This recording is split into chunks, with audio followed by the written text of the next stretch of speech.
Sally and I chose Function because it's the best in the world for testing. It's an all-in-one health platform with over 100 advanced lab tests covering your entire body, 5 times more than the average physical. Comprehensive and focused on critical biomarkers, it offers testing twice a year. Available across the U.S. and super easy to use. It's recommended by Dr. Mark Hyman, Dr. Andrew Huberman, Dr. Casey Means, and hundreds of health experts. Kicking off the summer, Function is sharing their Long Live campaign. Long Live is a celebration of the everyday moments that make life worth staying healthy for. For me, this means long live crewing Sally at ultras and other crazy adventures. This means long live watching our kids cross finish lines and score goals. In the spirit of long live and taking control of your health, get a $100 credit towards your annual membership at www.functionhealth.com/Sally McRae. This $100 credit is only for the first 1,000 listeners. So sign up at functionhealth.com/Sally McRae.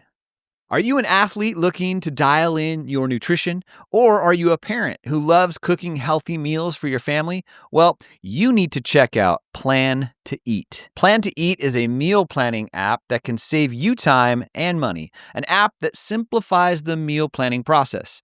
Our family knows how important it is to meal plan in order to eat healthy, as I'm sure that you do too. Plan to Eat is great because when you find a healthy recipe online or from one of your favorite social media apps like Instagram or Pinterest, you can upload those recipes directly to the app and plan out your weekly meals or your entire month. One of the things that I like the most is that the shopping list is automatically generated from your planned recipes and makes grocery shopping more efficient. So I can go to the store knowing our list has exactly what we need. No more texting or calling Sally from the store to make sure I didn't forget anything. Plan to Eat offers a free, fully functional 14-day trial, no payment info required, so that you can easily see if it's right for you before you pay. And Choose Strong listeners, you can save 25% on an annual subscription to Plan to Eat. Sign up for your free trial at plantoeat.com/Sally. The coupon will be automatically applied to your account and can be used when you are ready to subscribe. Valid for new customers only when paying through the website. That's plantoeat.com/Sally to sign up for your free trial.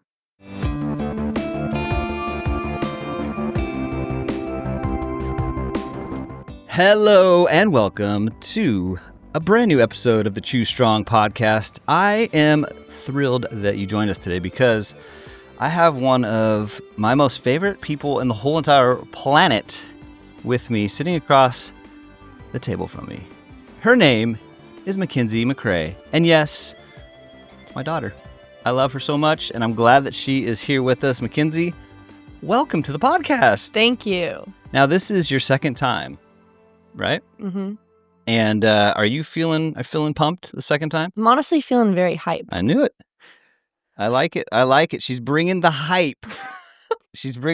Man, I am really excited because Sally was not asked to be on this podcast today because you know what?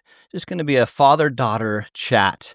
And Sally's not a father. So that's why she is not here today. And many of you, I'm sure, are bummed because we all love Sally. But, you know, today it's about Makenzie. It's about Makenzie Diane. And we're going to talk a lot about her first year of college. But before we do that, Makenzie, there are a lot of people training right now. And some have pushed play on this episode and they're lacing up their shoes and they're supposed to go out for a run, but they don't want to. They don't feel like it. They are tired. What would you say to that person, knowing that they need to get out there and train, but they're not feeling it? What would you say to that person? I would say to... What would you say? Because you've been there before. You're like, I know I got to train. I got to work out, or I got a long run and I'm tired. I don't feel like getting out there, but I know I need to. What do you say to yourself when you are in those moments? I would say that no matter how you feel, to just always get out there because it's important to stay consistent. Consistent, yep. And if you feel tired, if you feel unmotivated, or... yeah, just to always just keep doing the work. Being consistent. Yep. I like it. That's a lot of the same stuff that we say on this podcast. To be consistent is super important. So there you have it. Some advice from Makenzie about getting out there. Those of you lacing up those shoes right now, you heard it from her. Consistency. Just get out there and eventually it'll just click and you'll be like, I'm glad Makenzie told me to get out there. All right. So we are just fresh back from Flagstaff.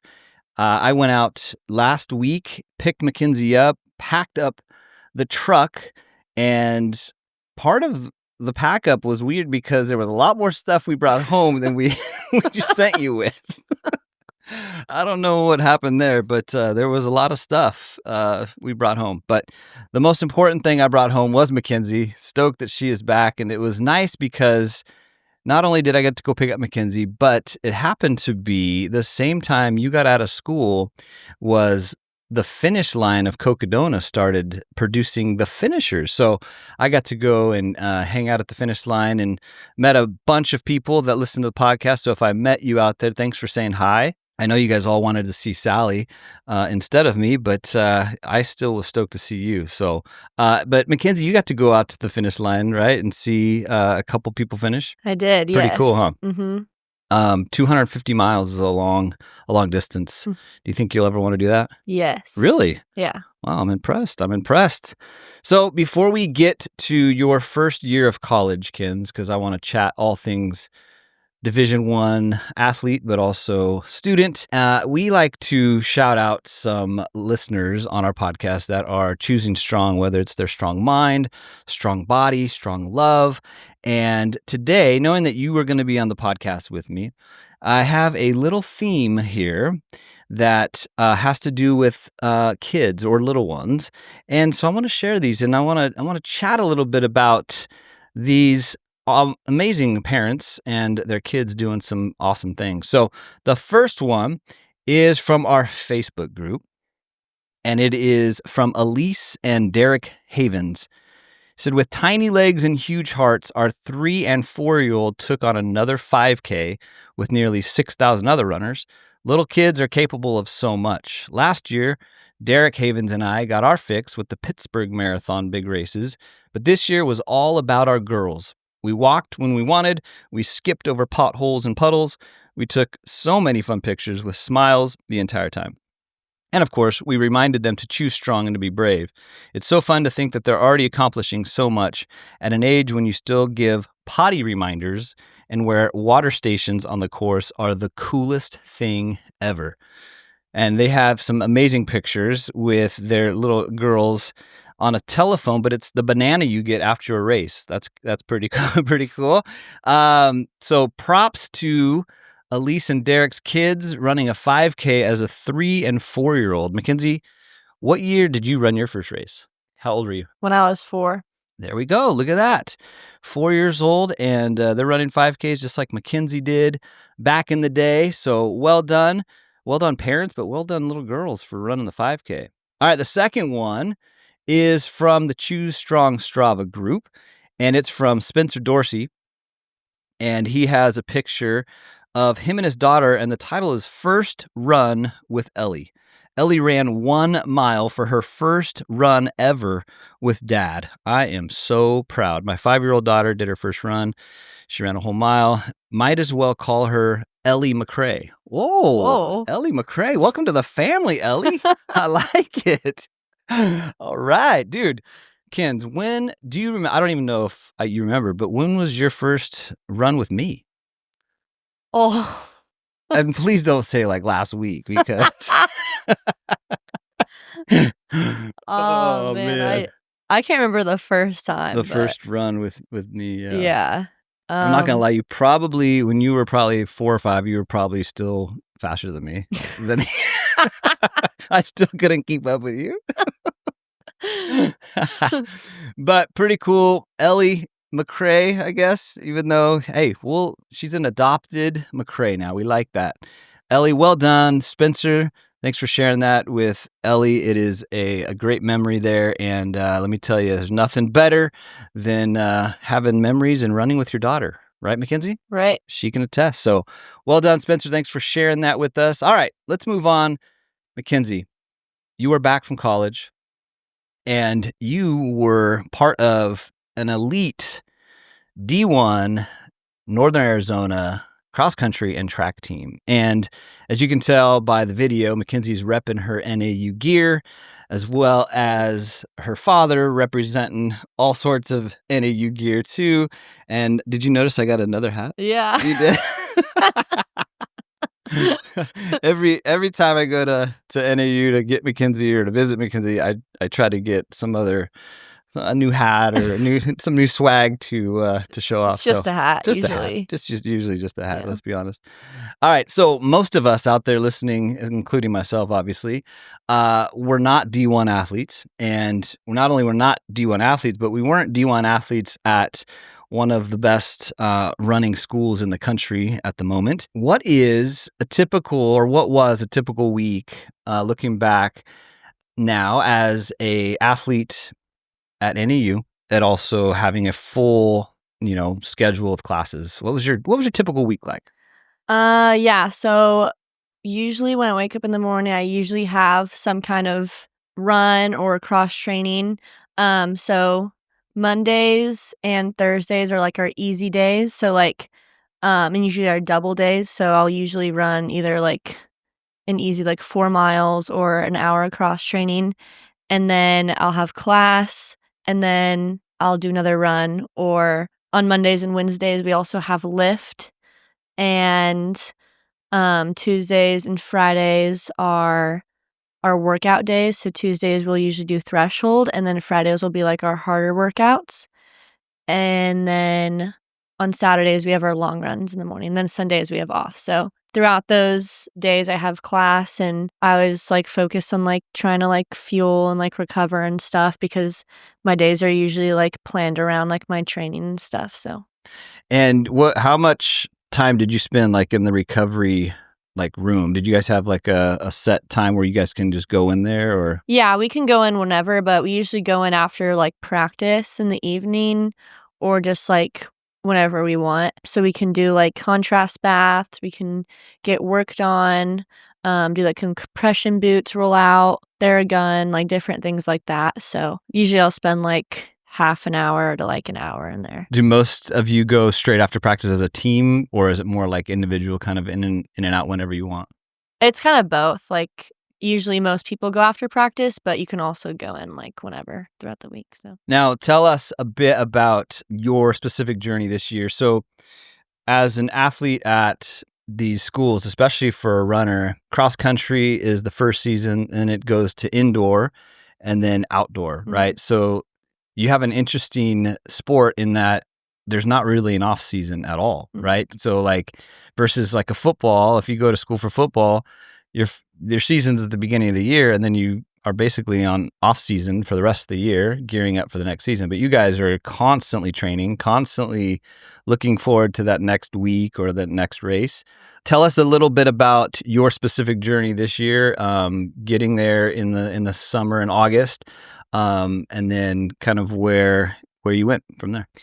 Yeah, so usually we get there a week before school starts, and we have our preseason week in August. So we'll do things as a team, and just different activities. We'll go to the Grand Canyon, and it's really fun just to just hang out with the team before we actually start school and stuff. So once school starts, then the season kind of starts as well. And I redshirted my cross country season, actually my whole year.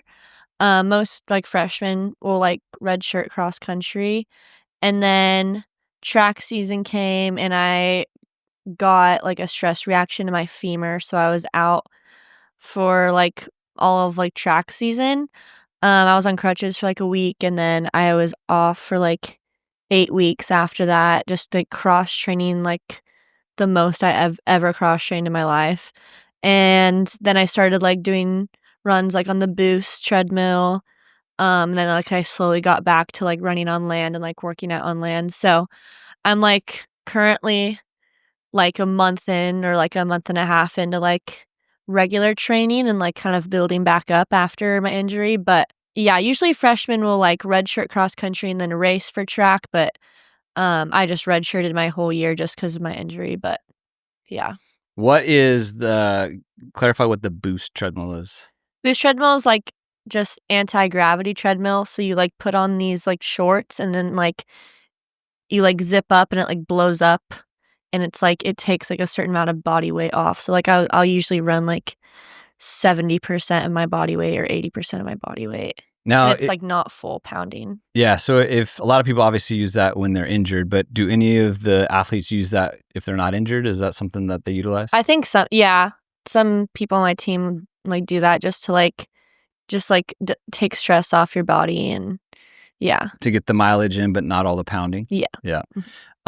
So you were redshirted all year, and so how are you feeling now looking kind of going into the next year? Are you excited about building back up? And yeah, I'm super excited to race and like be able to, be at practice and hopefully like travel with the team this year. So yeah. Nice. Yeah. Well, I got to go and see you twice this year.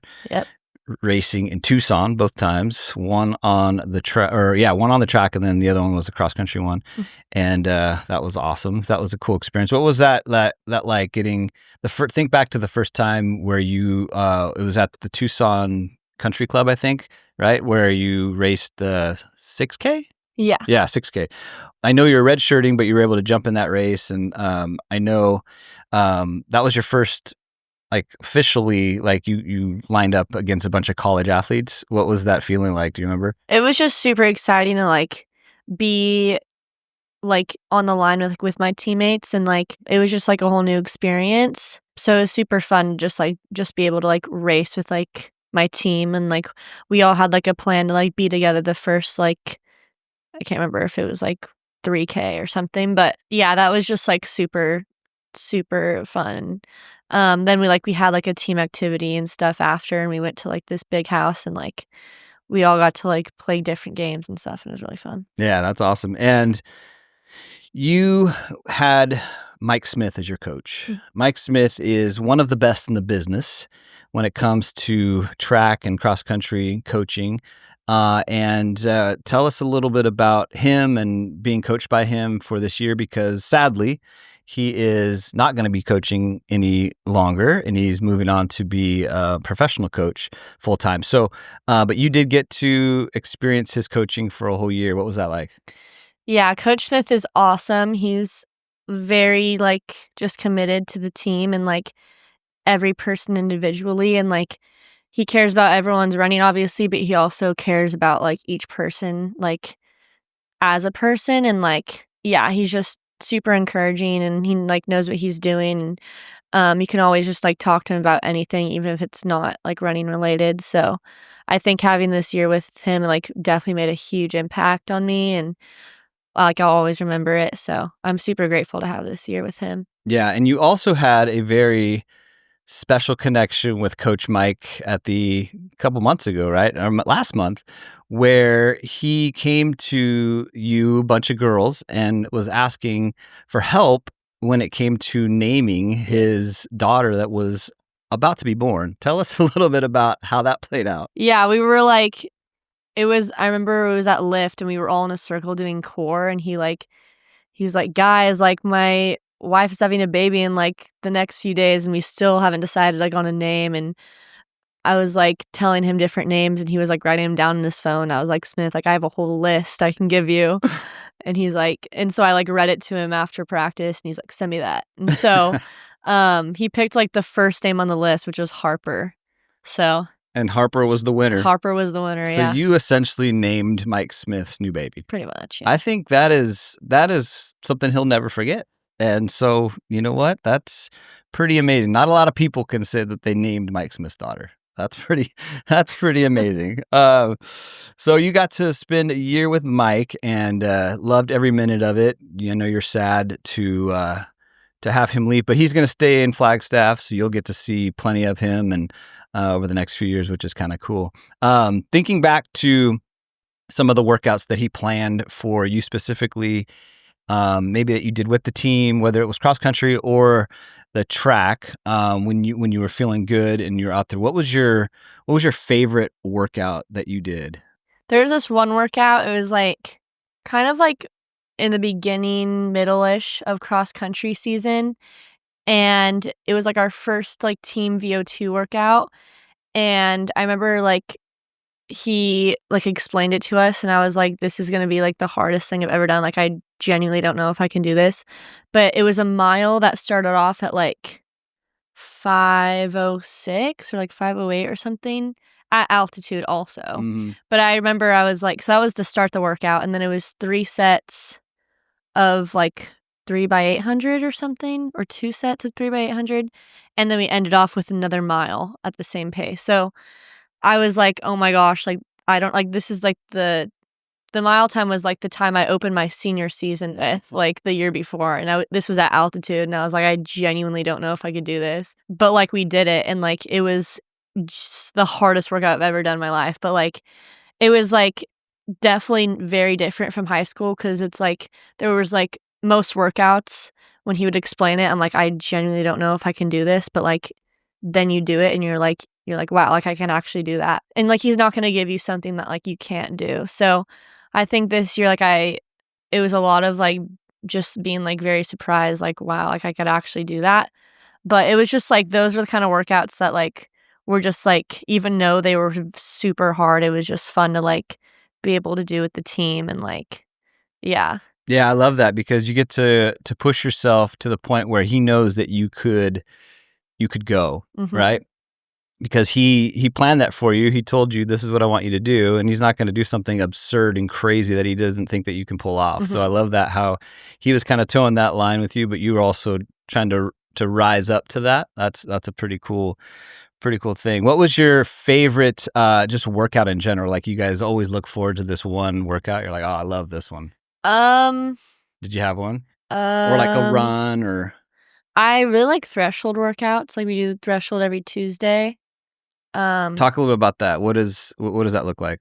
So threshold, we usually do like mile repeats on the track. So we'll do like 4 to 5 mile repeats with like a minute rest in between. I usually run like 88s to 90s for those. But yeah, they're not like crazy workouts. It's just a fun one. Why do you like that one? I mean, I just like threshold. Like, I don't know. Yeah. Yeah. You just It's like just to lock fun. in and Yeah. That's It's not awesome. like super hard, but it's not like super easy, obviously. Yeah, But, yeah. So if I was to race the mile at the NAU track against the fastest girl on your team, like the girl that runs the fastest mile on your team, my question is, do you think that I would get lapped once or twice?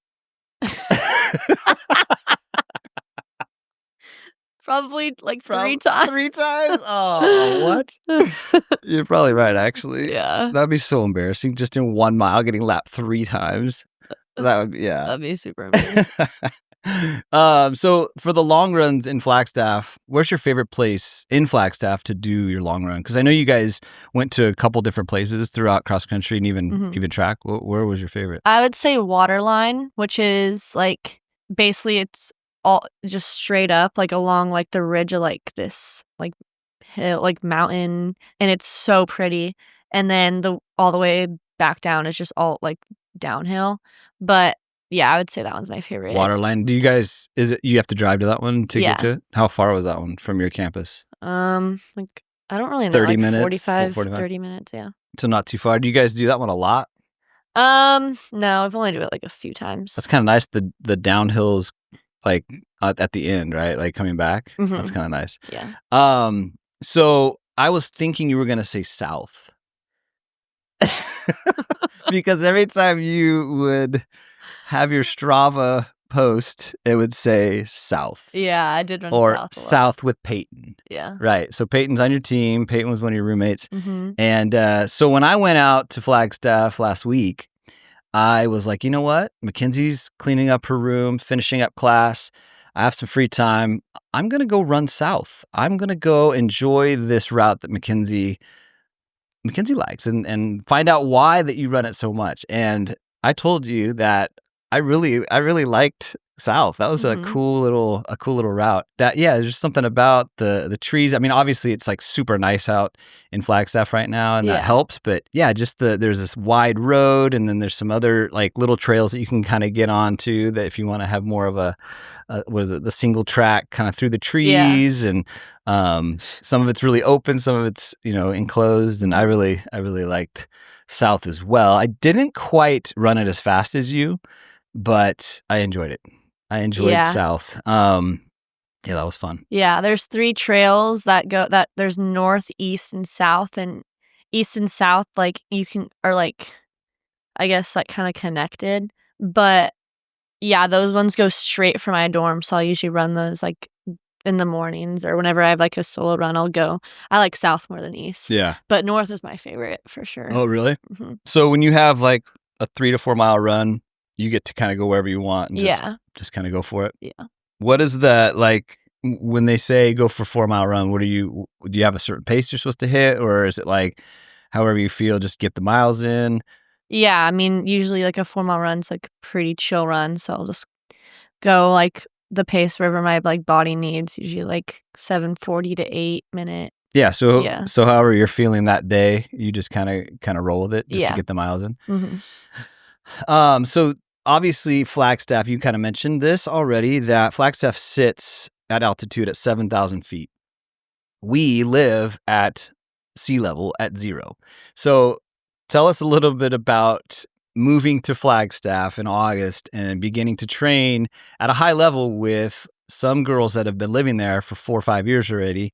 What was that like? What was that transition from sea level to altitude and training in it like? Yeah, I definitely the first like few weeks, you definitely feel a difference, and you like whenever you do workouts or just any regular runs, you're like, why am I breathing so hard when I'm going like so slow? But that's kind of how I feel at sea level.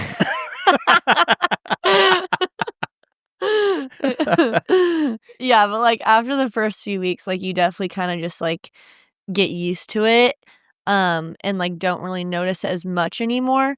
But also Smith knows like when like you first come to Flagstaff, like he'll change like the paces like for workouts and stuff, and like he takes into consideration that we're at sea level or at altitude. So yeah, and then a lot of times if we have like a really hard workout, we'll drive down to like Cottonwood or just like a lower elevation and like hit those paces too. So yeah, I noticed that you guys, the further into your season you went, is that you would travel down south, where it was I didn't realize that's why though, but you guys would go south, do the workouts at a lower elevation at like 3,000 feet, right? Mm-hmm. Yeah. So now, how does it feel now that you're back for a few days training back at sea level? Can you feel the difference? Definitely. Yeah. What do you notice? I notice like just when I'm going, like I did a threshold workout on Tuesday, then also just like a few other runs, like regular runs, I just feel like it's just easier to like breathe.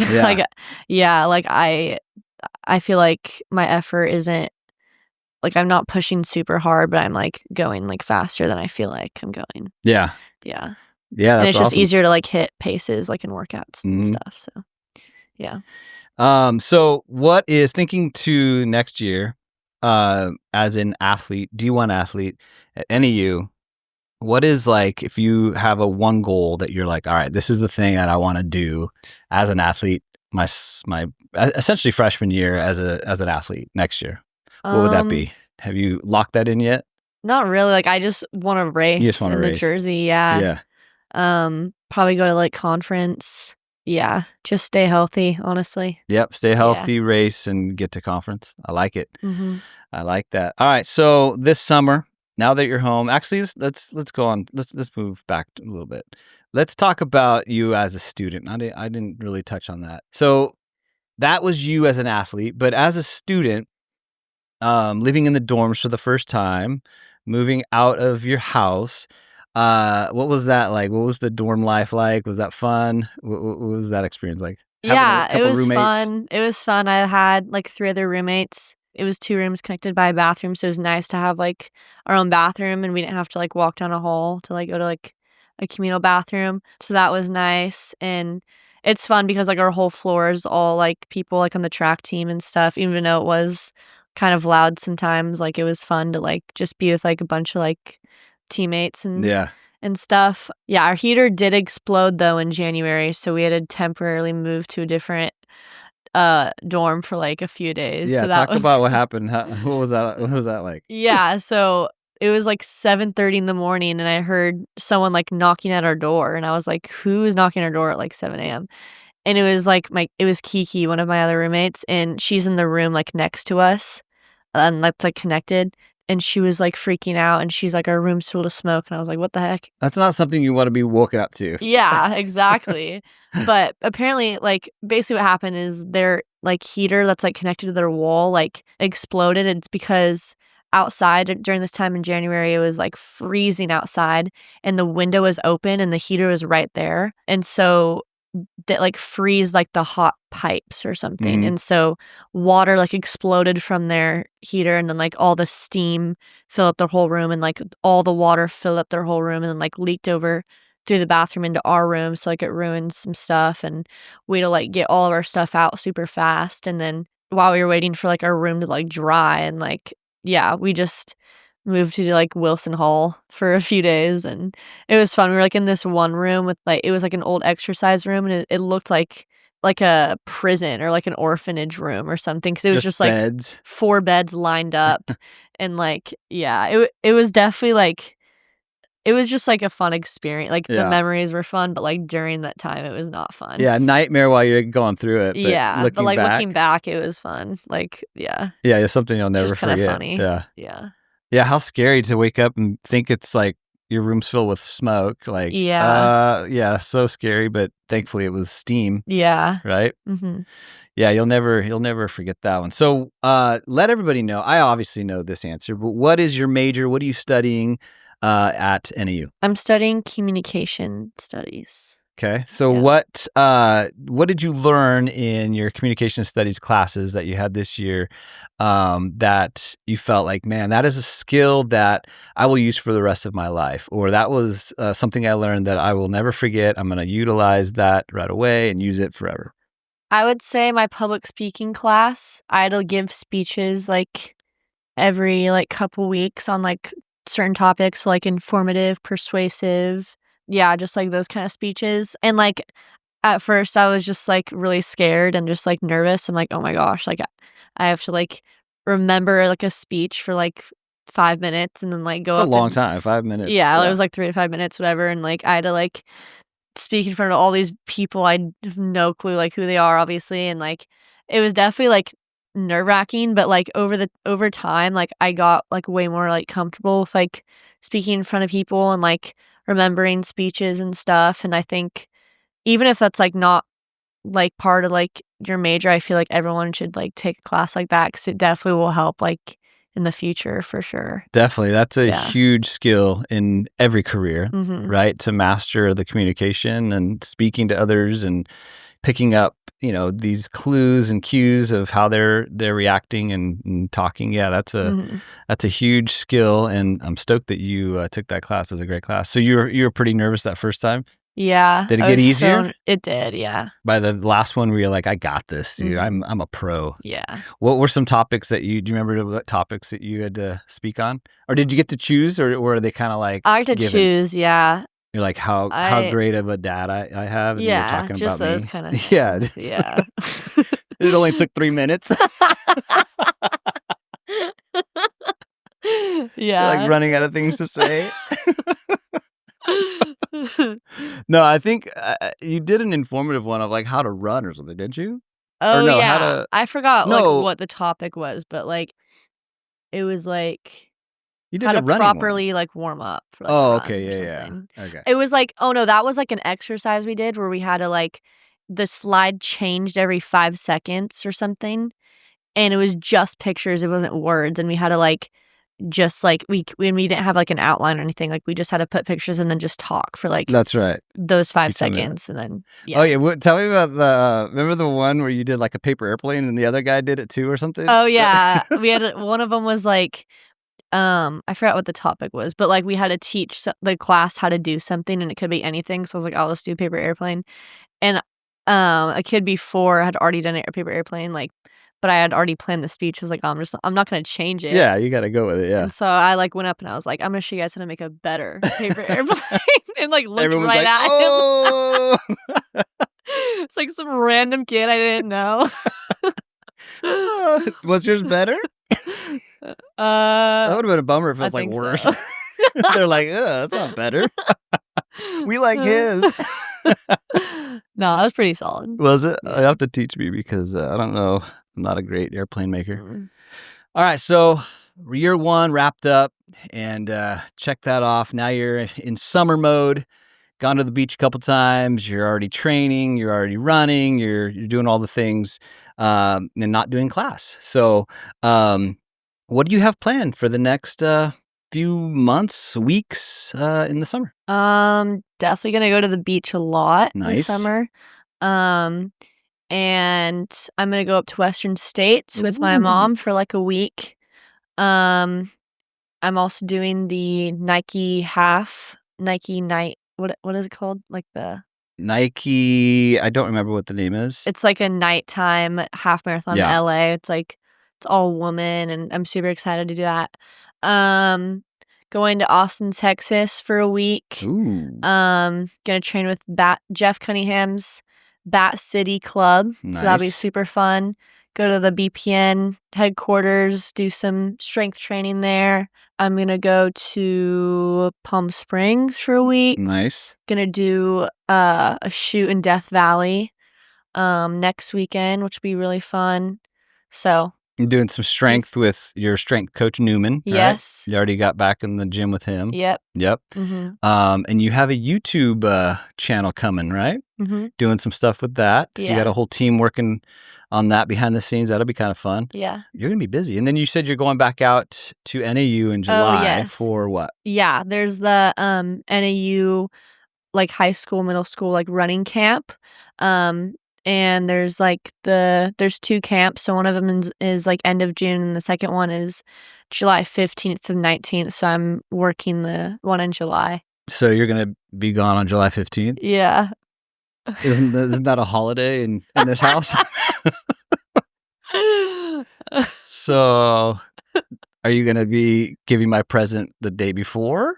Since you're not going to be gone? Are you not going to be here? Maybe I'll ship it or something. Oh, you're going to ship my present? Yeah. Okay. All right. Well, just put that on the calendar so you don't forget. Yeah. Just letting you know. No, that'll be super cool, especially to, hang out with these high school kids that are looking to do what you're doing right now, being on a, nationally ranked, college team. So that's pretty cool. So I have a goal for this summer that I've been working towards for a couple months, and I've been sharing this on the podcast with people. My goal is to have you come home and for me to run with you for 4 miles. So I don't know if you remember, but I don't know if it was a couple months ago when I texted you like super early one morning and said, hey, if coach told you to go out and run 4 miles, what pace are you thinking you're going to just go out and rip 4 miles like comfortably? And you said between 7:45 and 8 minutes. And then you're like, why? Yeah, I was like, this is so random. So that was a couple months ago. That was my starting point where I was like, okay, I need to try to get to 4 miles at an 8-minute pace. And here we are in May, you're home, and I am not quite ready for that, but I have been training. My runs have been focused, knowing that I want to get out there and I want to run some miles with Makenzie. And so one of these days, Ken's, in the next few weeks, I'm going to get out there and I'm going to run. Let's go. But I might not be able to keep up with you after the first mile. My goal is 4, but if I start like dying at mile 1, you can just go on and come back and pick me up. So in all seriousness, do you think I can keep up? Yeah. Really? Yeah. Oh, wow. Okay. So I did run when I was running in Flagstaff. I wasn't like trying to push myself. I didn't even look at my watch. I was like, I'm just going to go and like, cause I knew I was going up to 7,000 feet and I'm not used to it, obviously. And I actually surprised myself. I wasn't like, I thought I was going to be completely dogging it and like, oh, dude, this is very, very hard. But I actually surprised myself how it wasn't easy, but it was, it wasn't as challenging. So I was like, oh, maybe, Mom even said, like, I think because you have some fitness and you're able to kind of see how that's been working.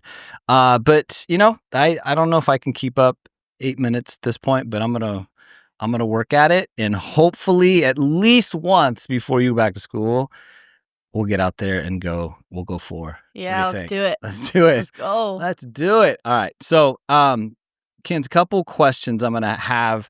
So usually in the podcast, there's a lot of questions that mommy responds to and about training, about life. And it's a segment we call Sally Says. Now, I wasn't very creative in coming up with a name for this one for you, but I just thought it'd be cool to ask you a couple questions and for you to give some advice to people about some of these questions.